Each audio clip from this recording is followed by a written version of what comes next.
আসসালামু আলাইকুম রহমতুল্লাহি ওবরকাতুহু। সম্মানিত দর্শক, আওয়ামী লীগের ঝটিকা মিছিল এই মুহূর্তে বাংলাদেশের রাজনীতির সবচেয়ে তাজা খবর। রাজধানীর কোথায় আওয়ামী লীগের ঝটিকা মিছিল হলো, সেই মিছিলে কারা কারা আছেন, কিভাবে করলেন, কোন সময় করলেন এবং মিছিলে কতজন লোক আছেন, এর চাইতে গুরুত্বপূর্ণ খবর সামাজিক মাধ্যমে এখন আর নেই। এবং জাতীয় গণমাধ্যমগুলো এই ধরনের ঝটিকা মিছিলের খবর যেভাবে গুরুত্ব সহকারে প্রকাশ করছে, তাতে করে এই মুহূর্তে যদি বাংলাদেশের সবচেয়ে গুরুত্বপূর্ণ লোকগুলোর উপর যদি বজ্রপাত হয়ে মারা যায়, সেই মৃত্যু সংবাদের চাইতে এই ধরনের ঝটিকা মিছিলের খবর আপাত দৃষ্টিতে অনেকের কাছে খুব গুরুত্বপূর্ণ বলে মনে হচ্ছে। এই ঝটিকা মিছিল মাসখানেক হলো তারা শুরু করেছে। প্রথম দিকে ৮-১০ জন লোক মিছিল করত, এখন এটা বাড়তে বাড়তে ২০০, ৩০০, ৪০০, ৫০০ হয়ে গেছে। এবং নির্ভীকভাবে তারা মিছিল করছে, মিছিল করে ছিটকে পড়ছে, কোনো রকম অ্যাকশন নেই। যেভাবে আগে আওয়ামী লীগের লোকজনকে দেখলে ঝাঁপিয়ে পড়া হতো, সেরকম করা হচ্ছে।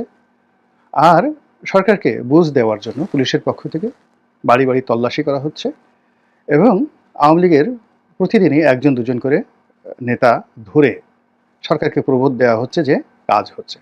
কোনো সাবেক এমপি, কোনো সাবেক নেতা, এমপি প্রার্থী, তাদেরকে এভাবে ধরে বা কোনো ছাত্রলীগের নেতাকে প্রতিদিন একটা দুটো করে এভাবে গ্রেপ্তার করে তারা সরকারকে প্রবোধ দিচ্ছে, বা যারা এই মিছিল চাচ্ছে না তাদেরকে প্রবোধ দিচ্ছে। আর অন্যদিকে আওয়ামী লীগের যে মিছিল, ঝটিকা মিছিল, এটার যে গতি বাড়ছে। আপনারা তো জানেন ঝটিকা যে শব্দটি, ঝটিকা মানে খুব দ্রুত, ঝট করে, তাড়াতাড়ি করে কোনো একটা কিছু করা। তা ঝটিকা মিছিল বলতেই বোঝায় যেটা কোনো দীর্ঘমেয়াদী ঘটনা নয়, এটি ৩০ সেকেন্ডের জন্য হতে পারে। আর ঝটিকার সঙ্গে সবচেয়ে বেশি যে জিনিসটি দরকার সেটা হলো ঝড়, ঝড়ের গতিতে। আর ঝড়ের মধ্যে বাংলাদেশে যে ঝড়টি সবচেয়ে প্রলয়ঙ্করী সেটা হলো কালবৈশাখী। তো যখন কোনো একটা জায়গাতে ঝটিকা আসে, ঝড় হয়, কালবৈশাখী আসে, সেটা কেবলই মাত্র ঝড়ের মধ্যে থাকে না, সেখানে আম পড়ে, জাম পড়ে, গাছ উঠিয়ে নিয়ে যায় এবং এমন এমন কালবৈশাখী যেটা অনেক সময় টর্নেডো তৈরি করে ফেলে, টিউবওয়েল সহ উঠে নিয়ে যায়। তো আপনি যদি টিউবওয়েল না হয়ে ওখানে একজন মানুষ থাকে, তাকে যে সেই টর্নেডো কোথায় উড়িয়ে নিয়ে, দেখা গেল যে ঢাকা শহর থেকে আপনাকে উড়িয়ে নিয়ে কুড়িগ্রামে পাঠিয়ে দিয়েছে, কোনো মন্দিরে আপনাকে বসিয়ে দিয়েছে, অথবা আপনাকে ভারতের সেই বহু দূরে আপনাকে পৌঁছে দেওয়া হয়েছে, অথবা সুন্দরবন একটা বাঘের যে ঘর, সেই ঘরের মধ্যে আপনাকে পৌঁছে দিয়েছে। ঘূর্ণিঝড় এমন একটা জিনিস, টর্নেডো এরকম একটা ভয়াবহ জিনিস। তো এখন এই যে আওয়ামী লীগের যে ঝটিকা মিছিল, এই ঝটিকা মিছিলের মধ্যে যে অশনি সংকেত, সেখানে সবাই রাজনৈতিক ঝড় দেখতে পাচ্ছেন প্রায় প্রতিদিন, সকালে, বিকালে, রাতে, এমনকি গভীর রাতে, ভোর রাত্রে এবং গভীর রাতে এই ঝটিকা মিছিল হচ্ছে। সব খবর আসছে না, কোনো কোনো দিন দুটো, কোনো কোনো দিন চারটে, কোনো কোনো দিন 10টা, এবং এটা ক্রমশ বাড়ছে।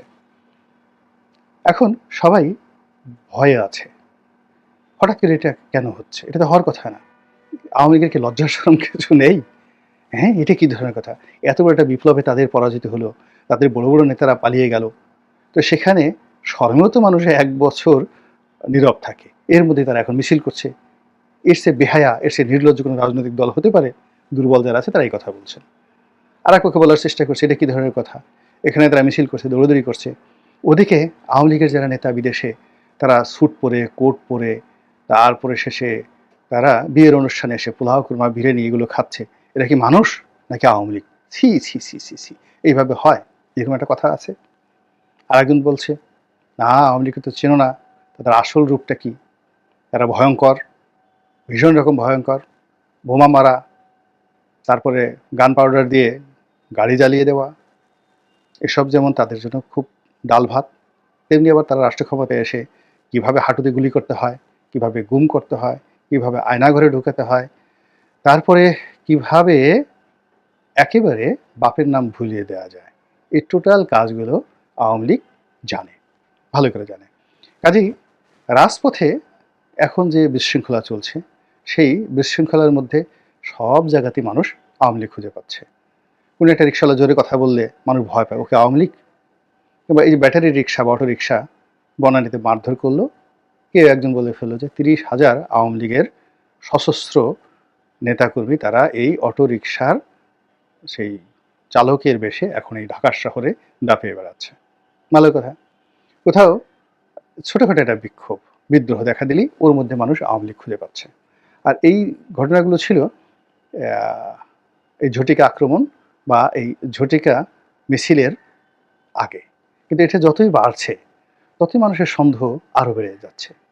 এখন বলে যে আল্লাহ, ওই মন্ত্রণালয়ের সচিব, ও তো আওয়ামী লীগের, ও শেখ হাসিনার সাথে ওর ছবি আছে, পুলিশের অমুক কর্তা, অমুক এসপি।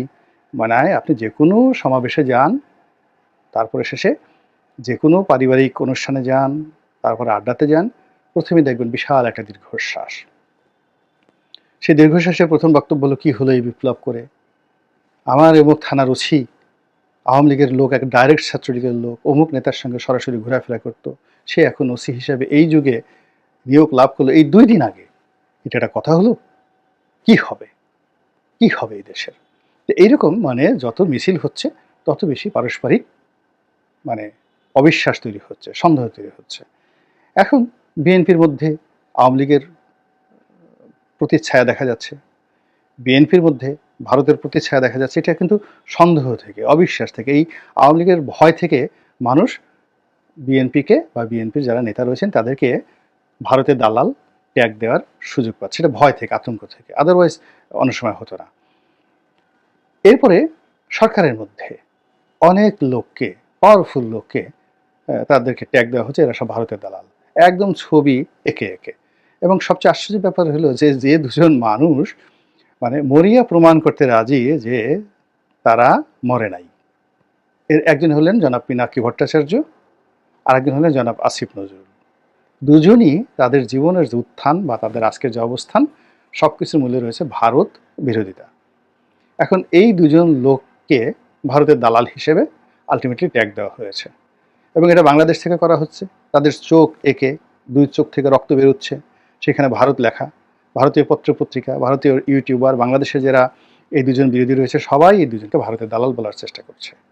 তো এইভাবে অবিশ্বাস যে পর্যায়ে গেছে, 2 দিন পরে যদি ডক্টর মোহাম্মদ ইউনূসকে বলা হয় ভারতের দালাল, তাহলে এখানে অস্বাভাবিক কিছু আপনি দেখবেন না। এবং এটা হবে এই আওয়ামী লীগের ঝটিকা মিছিল যত বাড়বে ততই। এর মধ্যে যে ঘটনা ঘটে গেছে, এই ঝটিকা মিছিলের কারণে স্বরাষ্ট্র উপদেষ্টা মহোদয় খুবই বিপদে পড়েছেন। তিনি এই মিছিল কেন হচ্ছে পুলিশকে জিজ্ঞাসা করছেন, পুলিশের মধ্যে আবার প্রতিক্রিয়া হচ্ছে। এর কারণ হলো পুলিশ কেন এখন ঝুঁকিতে যাবে তারা? এর কারণ হলো আওয়ামী পুলিশ হয়ে তারা যে দুর্ভোগ দুর্দশার মধ্যে পড়েছে। 2,500 পুলিশ সদস্য হত্যাকাণ্ডের শিকার হয়েছে। তারপর তাদের হাজার হাজার লোক পলাতক, পুলিশের হাজার হাজার লোকের চাকরিচ্যুতি হয়েছে, কনস্টেবল থেকে শুরু করে একদম আইজি পর্যন্ত। এই মুহূর্তে 2 জন আইজি জেলখানায় এবং বাকি আইজিরা পলাতক। একমাত্র নূর মোহাম্মদ সাহেব ছাড়া আওয়ামী লীগ জমানার যারা আইজি ছিলেন মোরালের সবাই পলাতক, বাঘা বাঘা সব আইজি। তো সেখানে বর্তমান আইজি কেন তিনি এই ঝুঁকি নিতে যাবেন ডক্টর ইউনূসের পক্ষে বা এদের পক্ষে? তিনি তার দৈনন্দিন কাজকর্মগুলো করবেন, অপরাধ দমন করবেন, কিন্তু বাকি কাজগুলোতে তিনি ঝুঁকিতে যাবেন না। এটা স্বাভাবিক। সেনাবাহিনীর একই অবস্থা। সেনাবাহিনীর সঙ্গে এখন যে আচরণ করছে, একজন লেফটেন্যান্ট কর্নেল, একজন কর্নেল, একজন ব্রিগেডিয়ার, তার সঙ্গে একজন ব্যাটারির রিক্সা চালক যে ব্যবহার করছে, যেভাবে তাদের সঙ্গে ঠাট্টা মশকরা করছে, তাদেরকে রীতিমতো ধাক্কাধাক্কি করছে। একজন ব্রিগেডিয়ার, একজন গার্মেন্টস শ্রমিক, সে মিলিটারি গাড়ি পুড়িয়ে দিচ্ছে, একজন ব্রিগেডিয়ারকে ধাওয়া করছে। তারপরে সেনাবাহিনীর সদস্যদেরকে ঘেরাও করছে ছাত্ররা। তারপরে চারিদিকে ঘেরাও করে সেনাবাহিনীর সদস্যরা একেবারে লোডেড আর্ম সহ নির্ঘাত দাঁড়িয়ে আছেন, কানে তুলো দিয়ে। আর পোলাপান সব ভুয়া ভুয়া ভুয়া, হাজার হাজার পোলাপান ভুয়া ভুয়া করছে। আর এই 50 জন, 60 জন, 100 জন সেনা কর্মকর্তা বা কনস্টেবল বা সিপাহী তারা দাঁড়িয়ে দাঁড়িয়ে সেখানে অনেকটা সঙের মতো দাঁড়িয়ে আছে। কি করতে পারেন তারা সেখানে? তো সেই জায়গাটাতে যেখানে যারা এই মবগুলোতে অসহায় বোধ করছে, সেখানে আওয়ামী লীগের এই জায়গাটাতে তারা কার হুকুমে গিয়ে আবার আর একটা নতুন ট্যাগের মধ্যে পড়বেন। এখন এই যে সেনা সদস্যরা তারা যদি দমন করতে চায়, তারা তো 1 মিনিট দমন করতে পারে, কিন্তু লোকজন বলবে এরা সব আওয়ামী লীগের, শেখ হাসিনা দিল্লির দালাল। এই ভয়ে তারা এই কাজগুলো করছে না। পুলিশের একই অবস্থা। তো সব মিলিয়ে আওয়ামী লীগের যে এই যে ঝটিকা মিছিল, এই ঝটিকা মিছিল বড় হচ্ছে, তার সঙ্গে সঙ্গে পরিস্থিতি কিন্তু জটিল হয়ে যাচ্ছে। এখন প্রশ্ন হলো যে এগুলো কেন হচ্ছে, কিভাবে হচ্ছে? এটা কি ভারত করাচ্ছে? ভারতে করাচ্ছে, মোসাদ করাচ্ছে, আমেরিকা করাচ্ছে, নাকি আওয়ামী লীগ নিজে নিজেই করছে স্বতঃস্ফূর্তভাবে? নাকি এখানে বিএনপির মদত আছে, জামাতের মদত আছে, সরকারের মদত আছে? আমি যে প্রশ্নগুলো করলাম, অবাক করার ব্যাপার হলো সবগুলো ঘটনা একসাথে ঘটছে। সবগুলো ঘটনা একসাথে ঘটছে। অর্থাৎ এখানে যেমন ধরুন একটা জায়গাতে মিছিল হচ্ছে। এখন আওয়ামী লীগের লোককে দিয়ে যদি মিছিল করিয়ে সমন্বয়কদেরকে দমন করা যায়, যেখানে সমন্বয়করা শক্তিশালী, সেখানে সমন্বয়কদের নিকটতম যারা প্রতিদ্বন্দ্বী, বিএনপি হোক জামাত হোক, তারা এইটাকে প্রিভিলেজ দিচ্ছে, বিকজ তারা একা সমন্বয়কদের সঙ্গে পেরে উঠছে না। একইভাবে জামাতের লোক, একইভাবে বিএনপির লোক, কোনো কোনো ক্ষেত্রে প্রশাসন এই জায়গাটাতে ছাড় দিচ্ছে। আর অন্যদিকে মাস্টার প্ল্যান অনুযায়ী ভারত এই কাজগুলো করবে। আর 10টা ঘটনা দেখার পরে নিজেদের বীরত্ব এবং হিরত্ব দেখার জন্য তারা সরাসরি নিজেরা এই কাজগুলো করছে। এর কারণ হলো শেখ হাসিনা এই কাজগুলো করার জন্য তাদেরকে প্রমোট করছেন। ফলে দেখা গেল একজন একটা ঝটিকা মিছিল করলো, যেটা বিএনপির আমলে হয়েছে, জামাতের আমলে হয়েছে। মানে আওয়ামী লীগের জামানাতে বিএনপি করেছে, জামাত করেছে, এবং এই ধরনের একটা ঝটিকা মিছিল মাত্র 4-5 জন লোক নিয়ে একটা ঝটিকা মিছিল করে তার একটা ছবি, পোস্টার তারেক রহমান সাহেবের কাছে পাঠিয়ে দিয়ে সে বলছে আমি নেতা, বিশাল নেতা, এই বিপদের সময় দেখুন আমি করেছি। জামাতের একই অবস্থা। তো এখনও আওয়ামী লীগের মধ্যে এই ধরনের একটা হিরোইজম তৈরি হয়ে গেছে। তারা স্ব অবস্থানে থেকে এরকম একটা ঝটিকা মিছিল করছে, একটা ছবি করছে এবং ছবিটা সরাসরি শেখ হাসিনার কাছে পৌঁছে দিচ্ছে।